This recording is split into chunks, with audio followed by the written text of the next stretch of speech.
Welcome back to the Beast Game Podcast, and this is going to be a review for The Nun. It's directed by Corin Hardy. The writers are Gary Dauberman, and James Wan also has a credit. Yeah, he's a producer. And it stars Demian Bashir, Tisa Farmiga, and Jonas Bouclet. And the synopsis is: a priest with a haunted past and a novice on the threshold of her final vows are sent by the Vatican to investigate the death of a young nun in Romania and confront a benevolent force in the form of a demonic nun. And James, having just seen The Nun, does this commit a sin? Yes. Give this movie some context, James. So there's been some other movies in this line that have now produced a nun, correct? Yes. So this is kind of a spinoff of the Conjuring series. The character of the nun was first introduced in Conjuring 2. She was the main villain or entity that they were fighting in Conjuring 2. She was very popular in that movie, and that movie was actually very good. I enjoyed it, and I think we did a review on it, and I gave it a very high score. I really liked the whole Conjuring series. The nun was very creepy. It was a great villain. When I heard the nun was actually going to get a spinoff, a backstory on the actual nun, I was excited. Maybe 2 years ago, we heard about that the nun get its own movie. So I was like, okay, good. My wife wanted to see it, so that right there is automatically a plus in my book. She doesn't do horror movies like I do. No, she goes to see a horror movie is because I want to see it and she just wants to come along. It's not like she's fully invested, but she likes the Conjuring series herself. So that's saying a lot, especially from a person that's not into horror like I am. And she wants to see this, so I'm all for it. Let's go. I'm going to tell you this straight up. I was very disappointed in this film. Very disappointed in this film. There are some good parts in this film, but most of it is so illogical, it doesn't make any fucking sense. It just doesn't make sense at all. First, let's start off with the good. Okay? The good, the imagery was very good. The sound was very good. The soundtrack was very good. It set the tone. They set the tone very well. You felt a sense of dread when encountering the nun or just being within the abbey itself. So that was great. They set the tone. And I know usually a horror movie to be successful, to do its damn job, you have to set the tone. You have to have the imagery. You have to have the atmosphere. And then that's half of the battle. It's done that. It did that part. It had some jump scares in it, but I saw them coming.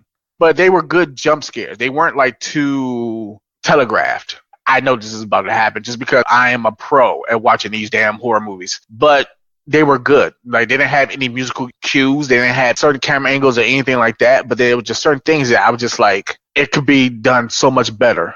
Let's talk about things that I did not like. I did not like the fucking pacing of this movie. Pacing and just the order of everything did not make sense at all. It did not make sense. I can't put words on it. Obviously, this is in the Conjuring line of movies. Right. How's it tie? So you have Annabelle 1, which I remember not seeing that movie, but I believe that it was not good. And Annabelle Creation it was not good at all. Was better. So Annabelle 2 pretty good. Was actually very good. How does this compare to Annabelle 1? This is on the same lines as Annabelle 1 to me. All right. And you could tell in my voice that I'm disappointed because when I heard that this movie was announced, I was fucking ecstatic. And that's the problem. They did all that viral marketing on YouTube. And that's the problem because one thing I know is every time I get emotionally invested into like, oh man, a movie's coming out. Oh shit. I've been waiting for this. I think it's going to be good. I get disappointed. And one movie that comes to mind when I think of this shit is the motherfucking Bye-Bye Man. Not saying that like, they're on the same line. You see the Bye-Bye Man trailer? Like, no, James, I have not seen it. It's like, you going to go see the Bye-Bye Man? No. You're not? I was so excited about the Bye-Bye Man and just led astray. The imagery was fucked up. The imagery was very good. Like, well, let me ask another question. So, It looks like there's going to be another Conjuring spinoff movie called The Crooked Man. Mm-hmm. Do you think that they need to continue making spinoff movies for The Conjuring? I think they could. I think they should because The Conjuring is a very good series. I think it all depends on who helms the movie. The Conjuring was James Wan. And I think Lee Whannell has something to do with that as well. And Lee Whannell has something to do with Insidious. And I think James Wan has something to do with Insidious as well. They're a very good team for horror. And I'm a very big fan of James Wan.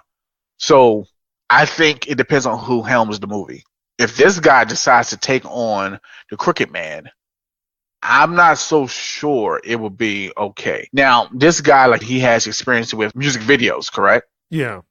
So that makes sense because music video is all about imagery, and the imagery in this movie was fucking amazing. I will give him that. The imagery in this movie was very good, but the context and just the story progression and just everything else was just illogical. It did not make sense, and that is what takes this movie down so many notches. And I wish it was better. I really wish it was better. But this movie made a shit ton of money this weekend, and it's going to have a sequel. Do you think it will be the transition from Annabelle to Annabelle Creation? I hope so, because Annabelle was horrible, but Annabelle Creation was actually very good. It was better than what I expected. I really enjoyed that movie. That was very good. It explained everything. It showed how it tied in. I like when they show how things tie in. At the end of this movie, they showed how it tied into the Conjuring series. And then it made me think about the first Conjuring. I was like, oh shit. I do remember this scene. Now I want to go back and watch this movie again, or just that scene, to see how it lines up. Was it just added? But I remember that scene perfectly from The Conjuring. It's good at how that worked out, because throughout the whole movie, I'm watching it and I'm thinking, how did this entity Valak become the main villain in The Conjuring 2? Now, in The Conjuring 2, Lorraine Warren, the heroine, she was saying, I've seen this entity before. It's very evil. And then it shows when she saw that entity. When they showed that part, I was just that improved the movie a little bit. But all the other mishaps are unforgivable. I cannot forgive this movie for just the poor, I won't say storytelling, but it's just certain things I was just man, come on. No. So, what score would you give The Nun? I give this movie a 5. The way that you were talking about the movie, it seemed like you would give it a slightly lower score than that. Well, I give it a 5 because the imagery was so good. If the imagery was slightly off, this movie would have gotten a fucking 3. The imagery was that good. The storytelling and just the pacing and everything else with this movie was just off.